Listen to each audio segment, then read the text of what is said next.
જય સ્વામિનારાયણ. ગુણાતીતાનંદ સ્વામી ગોંડલ પધાર્યા હતા. ત્યાં એક લવજી કરીને દરજી હંમેશા મંદિર વાળતો હતો.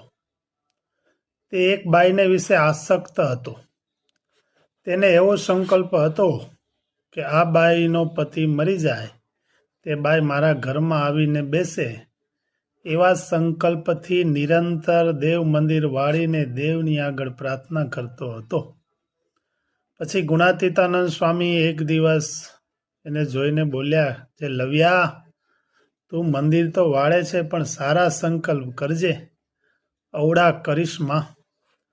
પછી 6 મહિના જ્યાં મંદિર વાળ્યું એટલે તે બાઈનો પતિ દરજી મરી ગયો અને તે બાઈને પોતે પોતાના ઘરમાં બેસાડી લાવ્યો અને મંદિર વાળતો બંધ થઈ ગયો.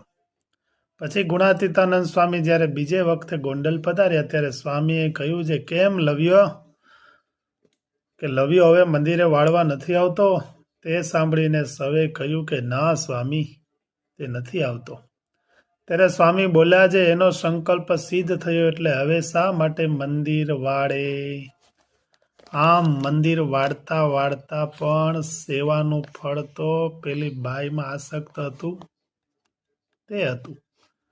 માટે સારા સંકલ્પ પ્રમાણે મંદિરની કાંઈ પણ નાની મોટી સેવા કરીએ, વાળીએ, ચોળીએ, બીજી ત્રીજી સેવા કરીએ મંદિરની, પણ એમાં એવો સંકલ્પ રાખવો કે મહારાજ મારી ઉપર વિશેષ ને વિશેષ રાજી થઈ ભગવાનની મૂર્તિનું સુખ આપે, સત્સંગનું સુખ આપે, ભગવાનના સ્વરૂપમાં અખંડ વૃત્તિ રહે એવી પ્રાર્થના કરવી. પરંતુ મંદિરની સેવા કરીને આ લોકના પંચ વિષયની વાસના તૃપ્ત થાય એવા સંકલ્પ ન કરવા એ ભગવાનના ભક્તની પ્રથમ ફરજ છે.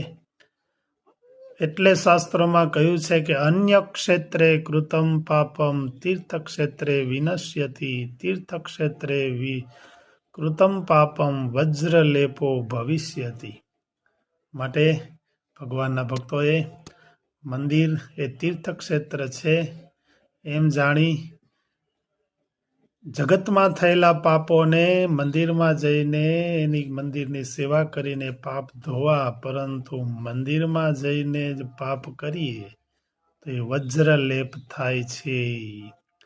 જય સ્વામિનારાયણ, જય સહજાનંદ.